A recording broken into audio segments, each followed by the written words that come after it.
Oi, grandonas. Bom dia, boa tarde, boa noite, dependendo do horário que você vai me ver aqui. E hoje eu vim bater um papo com vocês sobre uma coisa que eu não sei como foi na sua vida, né? Como foi na sua criação, mas na minha é um tabu enorme, que é dinheiro, né? A gente pouco fala, né, dentro da minha cultura familiar sobre dinheiro, sobre o quanto a gente ganha, o quanto que a gente gasta. E o resultado disso, né, é uma construção que na vida adulta eu fui aprendendo a guardar dinheiro, fui aprendendo a me organizar. Ainda tem muita coisa para poder aprender, tá? E aí foi sobre isso que eu vim conversar com vocês. Eu estava batendo um papo com uma grande amiga minha, a Ju, e a gente estava falando, né, sobre próximos passos aí para o novo ano, né, que está chegando e tudo mais. E uma das coisas que eu comentei com ela é que eu queria muito melhorar, né, a minha relação com grana.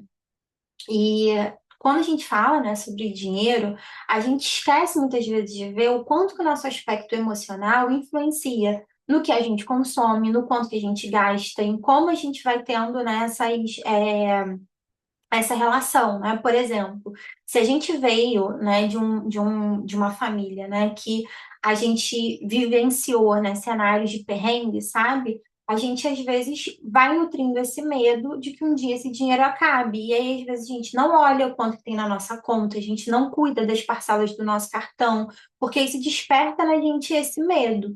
Às vezes a gente faz gastos, né, que são ali excessivos e que não estão cabendo dentro do nosso orçamento, porque a gente está mega triste ou a gente está muito estressado. E quando a gente vai entendendo, né, essa relação, a gente vai melhorando a maneira como a gente está se relacionando com a nossa grana. A gente vai buscando formas de aprender, né? Então, uma influenciadora que eu gostaria muito de deixar aqui, né, de referência para vocês é a Nath Finanças, que ela fala, né, sobre esse lugar do financeiro de uma maneira super descomplicada. Tem vários vídeos dela, né, tanto no Instagram quanto no YouTube. Então, isso acaba trazendo para a gente um lugar também muito legal de aprendizado, né? Porque às vezes a gente acaba sendo muito determinista, né? De, ai, não aprendi, então não tenho o que fazer, tenho que fazer sim. A gente vai demandar um pouquinho de tempo, porque a gente vai precisar entendendo nessa relação, mas a gente vai dando conta disso. E aí eu vim conversar com vocês, né, sobre, por exemplo, ontem, hoje é sexta-feira, né? E aí ontem eu tive um intervalinho de tarde entre os meus atendimentos e eu fui dar uma organizada aqui na minha mesinha, né? Porque aqui tem o suporte, né, do notebook e embaixo tem duas gavetas onde eu guardo recursos, vou guardando as coisas que eu realizo os atendimentos. E aí, uma dessas coisas, né, que eu estava organizando, eu fui tirando os meus batons. E aí eu vou compartilhar com vocês. Tinha um, dois, três, quatro, cinco. Tinha cinco batons dentro da minha gaveta. E aí eu fui, né, para poder colocar eles no lugar, eu fui catando também os que ficam pela bolsa e tudo mais. E eu joguei fora seis batons que já tinham passado da validade, que eu não tinha visto. Tinha uns dois, assim, que eu já não gostava mais da cor, então foi ficando. E esses daqui, tá, são os que estão em uso, que estão dentro da validade, que estavam por aqui. Tem outros lá na minha penteadeira. E quando eu me deparei com isso, né, eu falei, cara, ano que vem eu me recuso a comprar batom, porque eu já joguei fora um monte que passou da validade sem que eu usasse. Tem um monte que tá aqui disponível, né? Então não tem nem por que eu comprar um batom novo. Então, quando a gente dispara, né? E se dispõe a olhar sobre a maneira como a gente está consumindo, o que a gente já tem, isso ajuda pra caramba, né? Porque, por exemplo, o nosso autocuidado, que batom é uma coisa que está super dentro do meu autocuidado. Eu estou usando um nudezinho, mas geralmente eu apareço muito com batom vermelho, né? Que é uma coisa que eu sou completamente apaixonada. É uma coisa que fala sobre autocuidado para mim. Só que o nosso autocuidado, né, a gente precisa ter essa atenção sobre se ele já não está dentro ali de um lugar de um exagero, de uma falta de necessidade. E aí eu não estou dizendo aqui que é para ninguém não se cuidar, não, tá? Porque eu sou super a favor disso, mas é da gente pensar como. Porque, por exemplo, batom, que eu já tenho vários e que me faz super bem, já está suprido, já está legal. Então, eu posso pensar em outras formas de autocuidado, né? Eu posso pensar em outras coisas que dá para a gente poder fazer.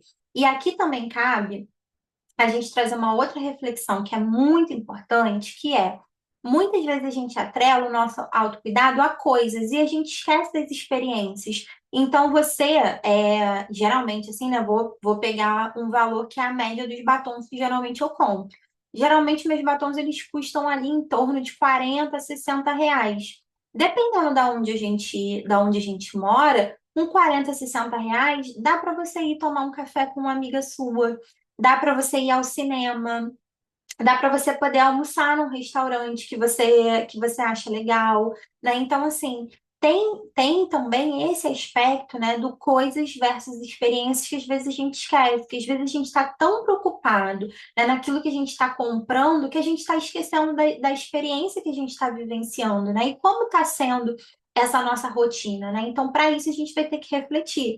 Então, eu te convido a dar uma passeada aí pela sua penteadeira, por onde você guarda, né, as suas coisinhas, e ver se você realmente está utilizando esses produtos, né? Como está sendo a tua relação com aquilo que você consome, e se essas coisinhas que são pequenininhas, sabe, não estão te afastando de coisas que são maiores para você, né? Porque às vezes você está querendo fazer um curso, às vezes você está querendo fazer uma viagem, você está querendo até mesmo comprar alguma coisa, né, que seja ali de um valor maior e que cabe dentro do orçamento, só que a gente não está conseguindo visualizar porque a gente continua ali investindo em coisinhas que vão passando desapercebidos, sabe?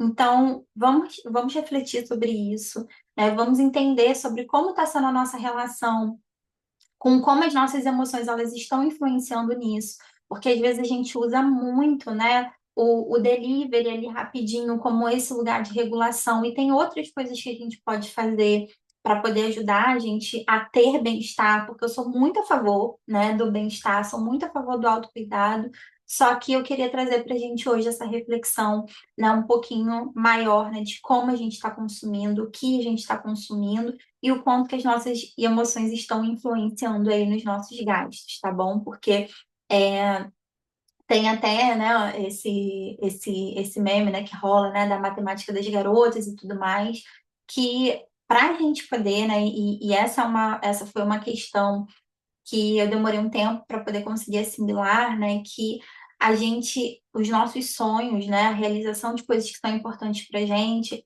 elas passam por esse lugar desse autocontrole, elas passam por esse lugar dessa autorresponsabilidade, elas passam por esse lugar desse cuidado mesmo que a gente precisa ter com o nosso dinheiro e que às vezes a gente não recebeu quando a gente era menor, mas que hoje a gente tem aí recursos e possibilidades de a gente fazer as coisas, né, funcionarem e os nossos sonhos, eles merecem muito a nossa disciplina, eles merecem muito o nosso cuidado, eles merecem muito a nossa atenção, tá bom? E aí, um beijão para você, nos vemos no próximo vídeo. Tchau, tchau.